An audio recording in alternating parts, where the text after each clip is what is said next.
My name is Brandon Bustede, President of University Partners at Kaplan, and I'm delighted to have, as part of our Bold Leaders in Learning series, our very first guest, Dr. Marcia France, who's the Dean of Undergraduate Studies at Duke Kunshan University in China. First of all, welcome, Marcia. Thanks for carving out some time during what I know has been a very, very busy last couple of months for you. Well, thank you very much. It's an honor to be here. Well, I know a lot of people have read bits and pieces of the story that unfolded with Duke Kunshan in terms of the quick efforts to move all classes online. It was really, I think, the first example of a university that scrambled to to make really abrupt changes given the COVID-19 disruption. So, given that some of us probably haven't read some of the articles, I would just love you, to go back, take us back a month and a half or so ago, the issues that you were, dealing with, and what some of the first real decisions were that you had to make in this process. Would love to just hear more about that. Right. So we were on break for the Chinese New Year when everything really started. It was just a couple days before the New Year break started that they had the lockdown first in Hubei. And so we had just made arrangements for those students to stay on campus. But people were traveling all over the world. A lot of them didn't have laptops with them. They didn't have books. Some of them, had nothing more than a cell phone. So we initially just extended the break for 2 weeks, but we very quickly, within a few days of that decision, ended up realizing that we were not going to be able to bring everybody back to campus so quickly, and that we were going to need to at least resume temporarily with online instruction.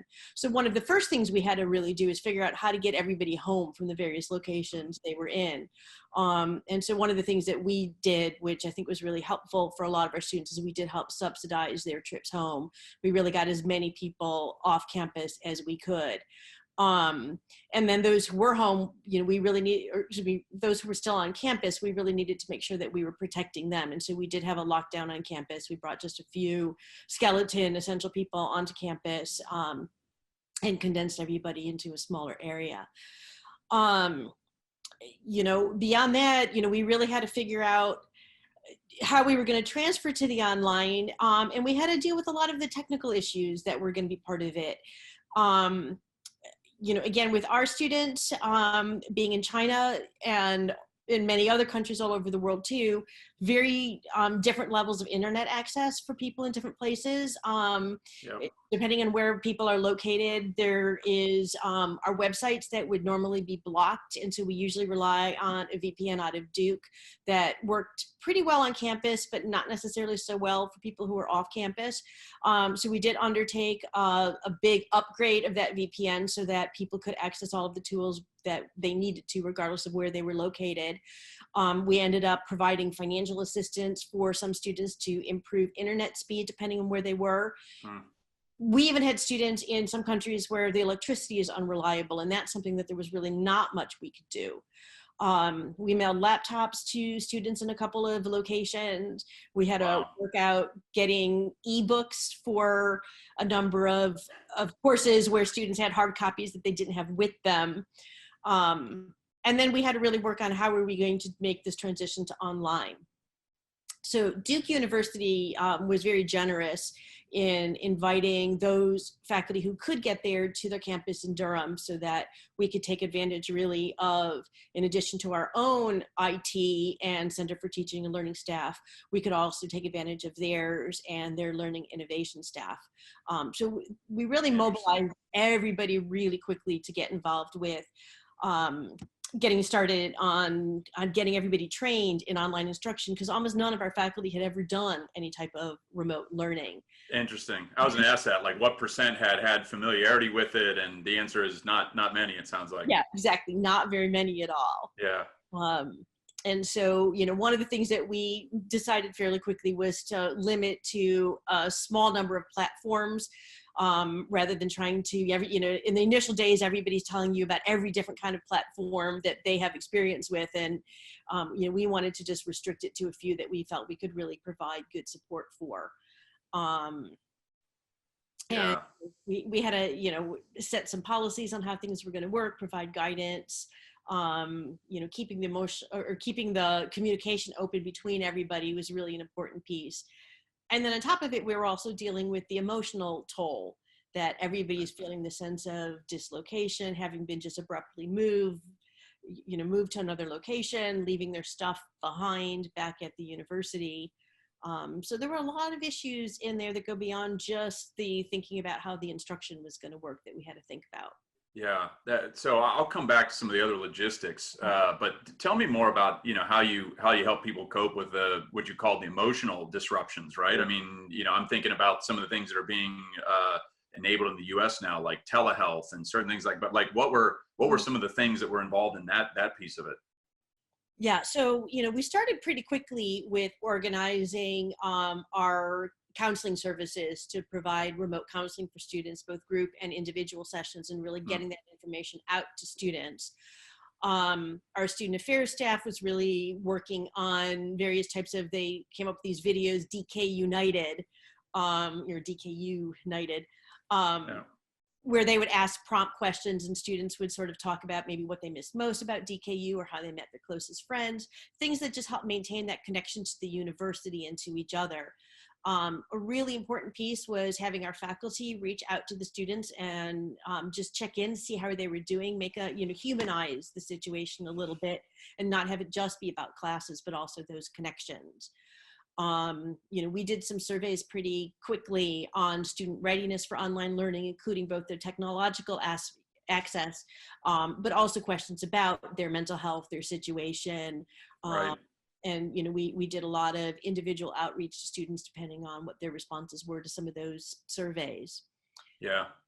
It's interesting. You mentioned the telehealth or online, type counseling, either one-on-one or in small group. And I'm reminded of what started that right after September 11, when grief counselors couldn't physically deploy. And in a pinch, they had to enable group counseling lines and, things that had really never been done before. And, those, I hate to call it innovations in the context of the tragedy that happened, but that's something that has, now been enabled. And interestingly enough, men, this won't surprise a lot of listeners, men are more likely to be taking advantage of telehealth options or telephonic counseling than in person, right? Yeah. So, that was where we first started to learn that was in the emergencies that followed 9/11. So. Yeah. So that was something that was important. And then, a little bit delayed after that, but realizing that a lot of our faculty and staff also needed such resources. And so working out the logistics to provide that for really across the community was an important piece. Right. And so tell me a little bit more. I mean, first of all, it's a remarkable effort that you and everybody involved at that university have gone through. I mean, the logistics you just went through are things that, it sounds like you did across an entire year, and you did it in, I don't know, 3 weeks.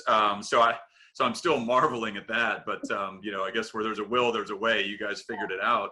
I'm just curious, some of the initial reactions from faculty, right? Because we've all known that there's been still a long-standing resistance among some faculty around online education. Same thing for students and parents, right? Cultural attitudes about it, and it varies by country. It varies in a lot of different ways. But tell me some of the initial reactions that the faculty had around this. Their fears, their concerns. I'm just curious what you heard.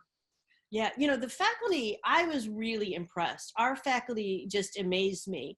Even though the majority of them had no experience, they all recognized that this was what needed to be done, and they just stepped up and did it.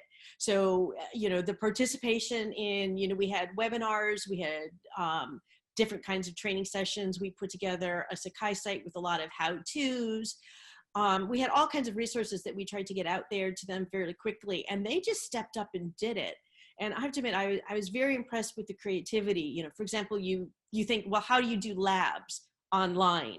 And so, some of our faculty came up with creative experiments using things you can find around the house. Interesting.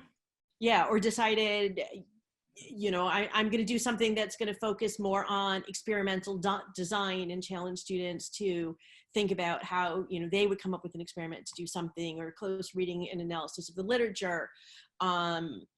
There was just a lot of real creativity out there. And then the other thing that really impressed me was the faculty were just being so willing to share with each other as they came up with interesting ideas. We had we're divided in, instead of traditional departments, we've got 3 divisions. arts and humanities, social sciences, and natural sciences. Okay. And division chairs quickly mobilized to talk within each of those divisions about sharing their ideas and the particular challenges they would have in the different areas. And then when topics came up that we felt were things that really needed a broader audience, or that a broader audience would be interested in, then we mobilized some kind of a webinar or extra session that would really address some of those specifics. And then we had just several general sessions and Q&A. I think that communication and outreach to everybody was really essential, but they really amazed me. I keep thinking I would have expected the faculty to balk and say, we don't know how to do this. Right. I've never done this before. And really nobody did that. They just stepped up and said, okay, help us figure out how to do this and we'll do it. Right. Well, and I guess in some respects, right, the alternative was nothing, right? Like no teaching, no education, school shuts down, right? So I faced with that, I think it's an easy choice for all of us, but I'm just still so encouraged to hear, the positive kind of like make the most of it and the sharing of the ideas. And also it wasn't just like, it doesn't sound obviously like it was just a matter of taking some of the same content and, doing it on a Zoom meeting. Like they were coming up with new changes to the curriculum, right, to accommodate the unique situation. That's just really, really cool to hear. Well, another big issue for us is our students are spread out. We have students from 41 different countries. So they're spread out in all kinds of different time zones. We couldn't do what a lot of schools in the States are doing, which is still offer the classes in the same time slots that they were. We had about 40 faculty heading towards Durham, East Coast US time. We had, about 2/3 of our students in China time. And we also were very unclear what people's internet access was going to be. So we were really also emphasizing asynchronous methods as much as possible. Now that we found that things are working fairly well, we're expanding the amount of synchronous. But that was also something that, again, really required people to think very differently about how they deliver their content, because it was such a different type of approach than they'd be used to. So it really was major overhauls for everybody. Yeah, and you talked on it earlier, but like things like students with varying bandwidth or not even access to like regular electricity, right? And I saw that in some of the quoted articles about some of the students who said like, I really, when I could get Wi-Fi access, I was able to, get online. But I mean, you were having to come up with like a canned video that a student could, review when they could actually get Wi-Fi access. And I think there were some comments in there too around flexibility of policies, like for the students that didn't have internet access, they weren't required to do the lectures or right? I mean, there were provisions from a policy perspective that you had to have. Exactly. And then we even, had to customize things in a couple cases, like one student who had real electricity issues, and we worked out, with her professors that, she might only be able to get on, she was basically downloading everything and doing it offline, and then she might only be able to access the internet once or twice a week. And so we worked that out with her individual faculty.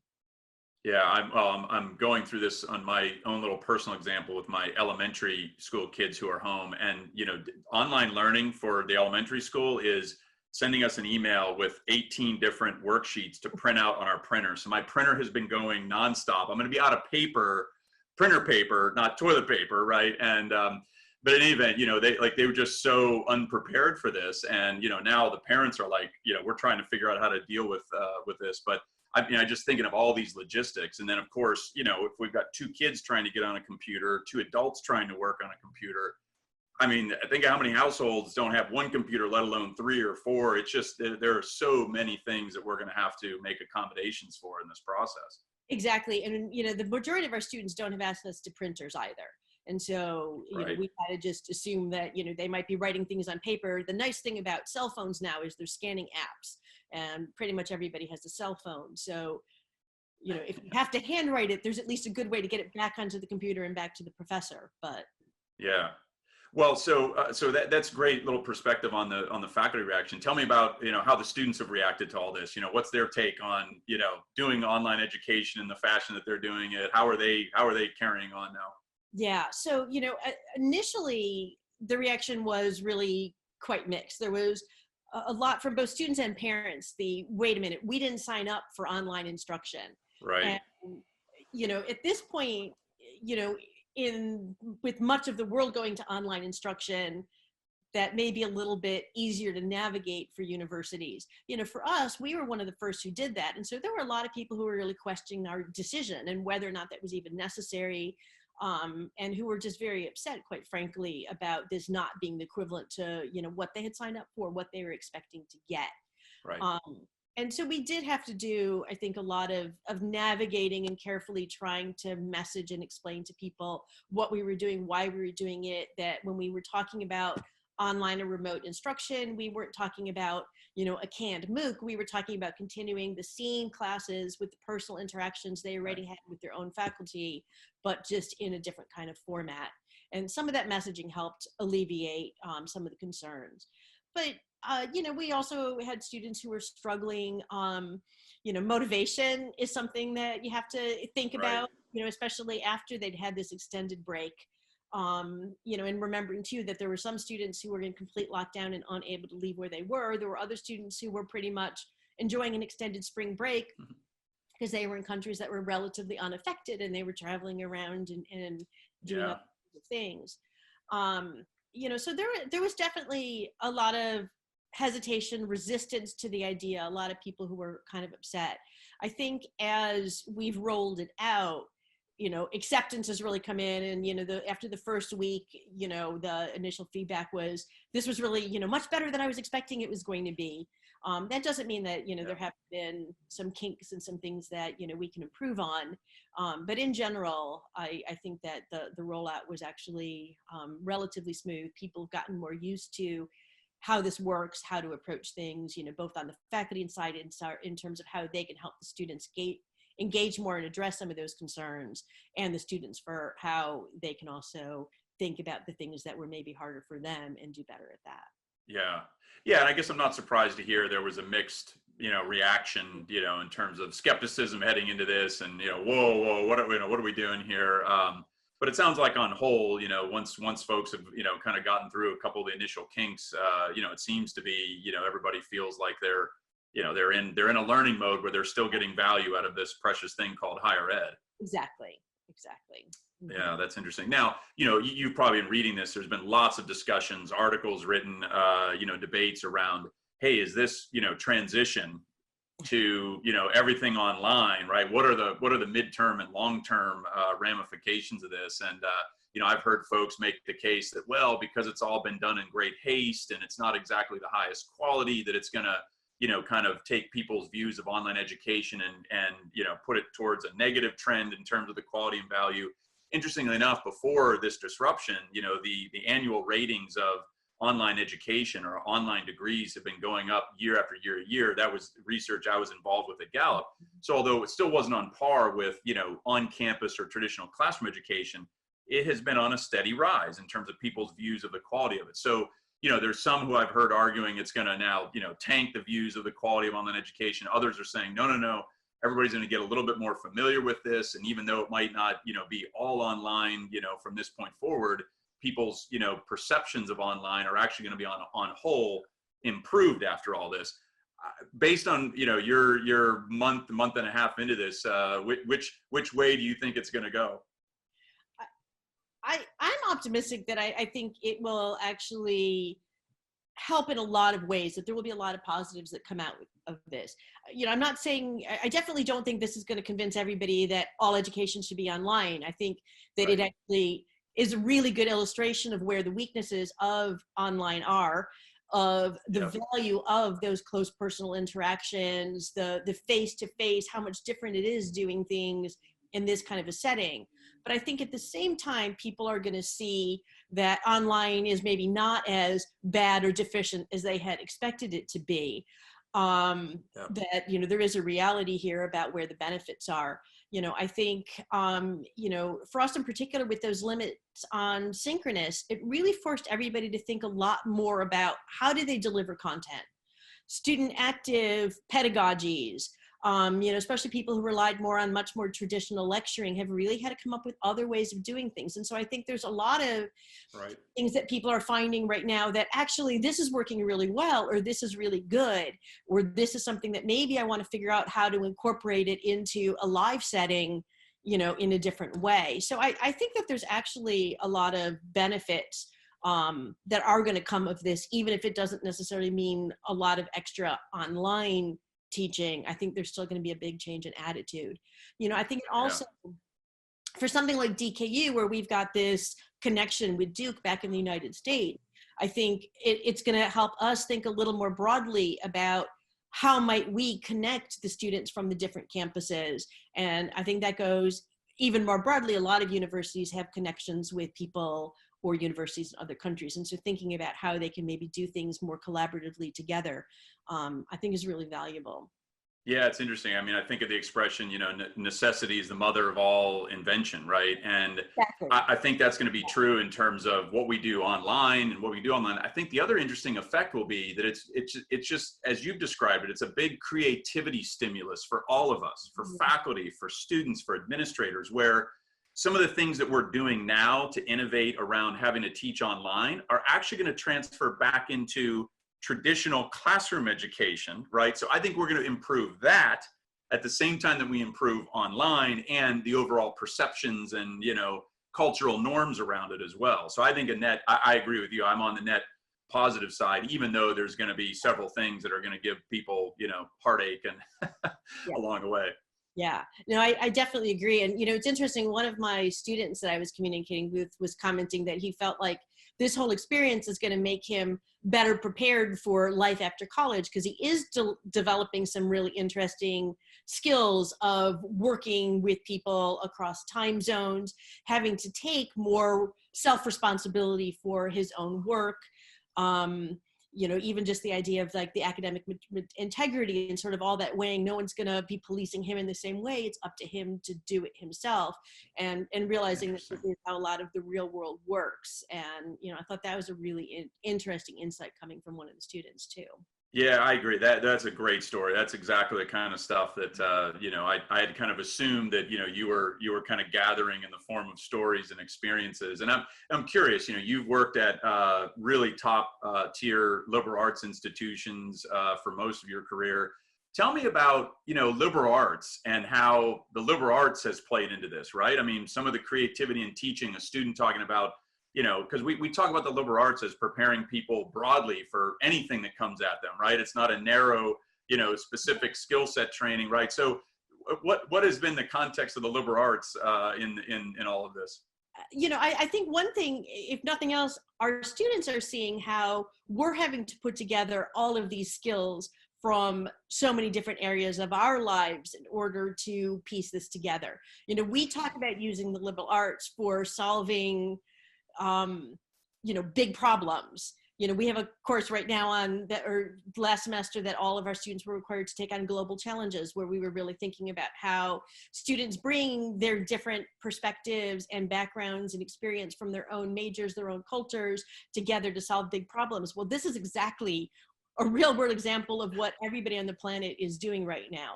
So, they're watching us, I knew nothing about online instruction before I walked into this either. And they're watching, we just put together all the various skills that all of us have to put this together. So, my communication skills are really important. My ability to learn on my own, my ability to think about the psychological aspects of things as well as the academic aspects of things, how different types of courses might need to be translated. So, I think in the one hand, there's just that example of what the students are seeing. But we've also taken this opportunity to, for example, create a unique course on the coronavirus that we've added into the curriculum, where we're able to look at, the global health aspects, and, we can bring in some of the technological aspects, and, we're asking, the virology. So you've got the biology piece of it, you've got the politics, there's, religious aspects. So they're going to be exploring a lot of those different things in the context of that course as well. So I think there's a number of ways that this whole experience can really build on that and demonstrate for the students why the liberal arts really is so important.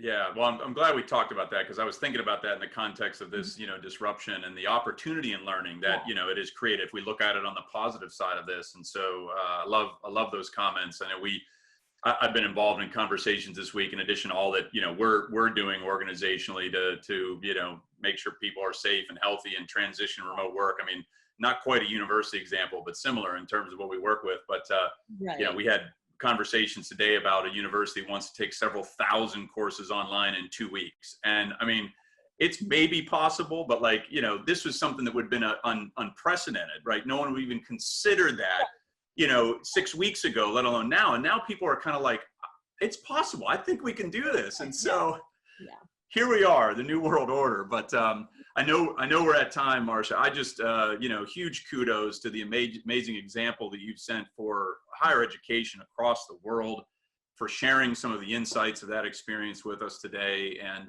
just so grateful for your time. So thank you very much for doing that. Well, thank you. I appreciate your time, and you know, have to also acknowledge that there's no way I could have done this without the help of a lot of amazing colleagues at both Duke and Duke Kunshan University. So, very thankful to them as well as to you for your time. Awesome. Well, good luck with everything. And, you know, I might try and reconnect with you here in a couple months, and we'll do another digest on all this. Sure, that sounds great. Yeah. Thank you very much, Marcia.